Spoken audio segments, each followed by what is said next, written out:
Hey everybody, Dylan here from the Tech Dork Times, and today we're talking all about VPNs. Think of this as a beginner's guide to what VPNs are, how to use them, and do you need one? But if we're just meeting for the first time, then my name's Dylan, and I want to welcome you to the Tech Dork Times, a place for dorks from all walks of life to celebrate gaming, tech, and all things awesome. Thanks so much for stopping by, and let's get into the video.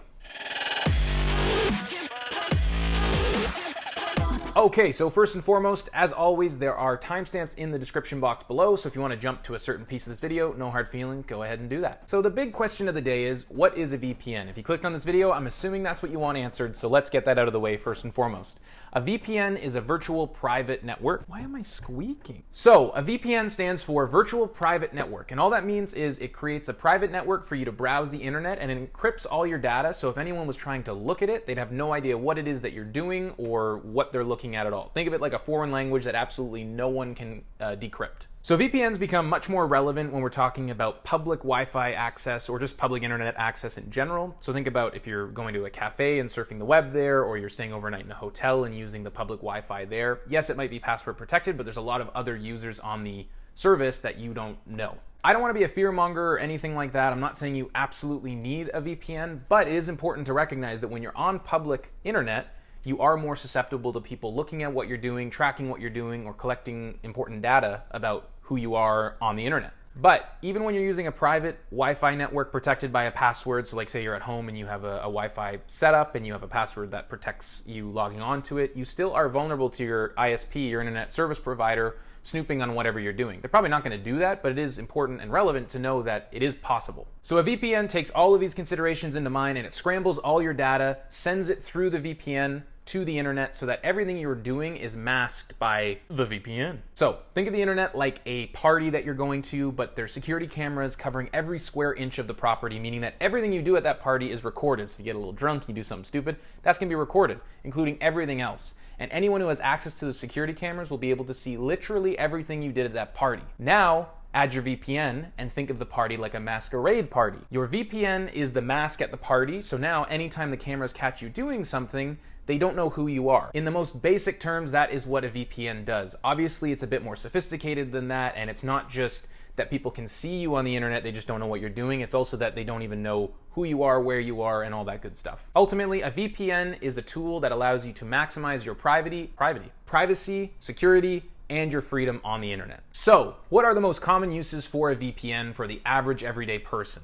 It's important to also distinguish that there is a business VPN and a personal VPN. So here we're talking specifically about personal VPNs. So what do people typically use this for? There are three things: browsing history and tendencies, your IP address and location, and then underneath that, but also kind of its own thing, is your streaming location. So that really comes into play with services like Netflix, who bar what you have access to based on your location. So browsing history and tendencies, pretty straightforward. We're talking about your digital fingerprint on the internet. That's just gone. You don't exist anymore, although you still are messing around on the internet. And then your IP address and location, again, that's like your digital address on the internet. That's gone too. And finally, your streaming location, which I think is probably one of the most popular things that people use VPNs for, specifically things like Netflix or Hulu or any streaming service. That's a big one here, and that's the reason I'm separating it into its own chunk of this list. Okay, I know what you're thinking. Dylan, do I need a VPN? Well, that's a great question. No, first and foremost, you absolutely do not need a VPN.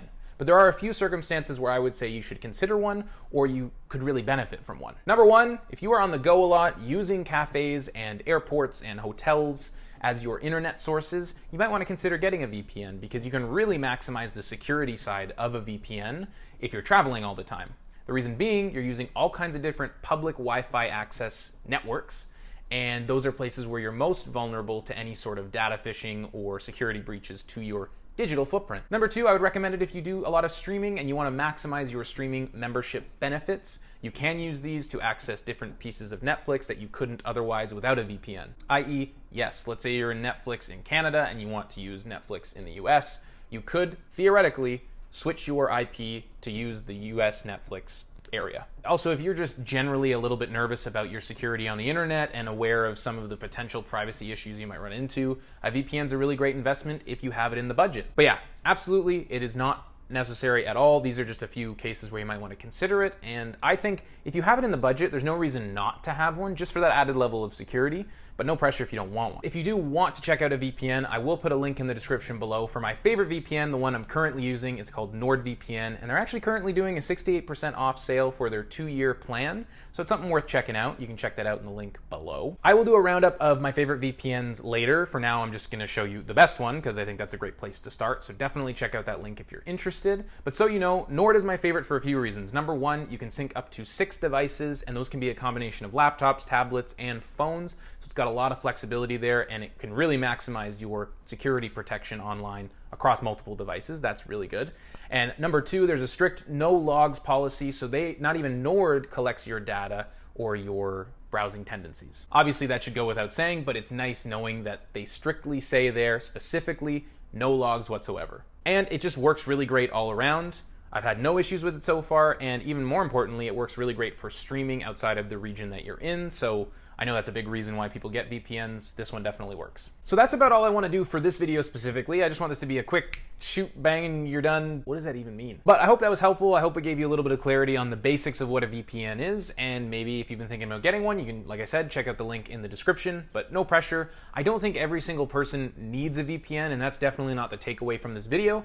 I just hope anyone who's thinking about it, this has clarified it for you and you can make a better decision. Let me know in the comments below, do you have a VPN? What do you think your favorite VPN provider is? And let's try to build up a database for this. Like I said, I will be doing a roundup video for VPNs if this video is popular enough and people want to see more. So also let me know in the comments if you want to learn more about VPNs and you want me to do a roundup of several different VPNs at once. That is about it for this video. If you liked the video, make sure to like the video, subscribe to the channel for more content like this. We post game reviews, game spotlights. We started to cover Xbox Game Pass in its totality so you can maximize your subscription.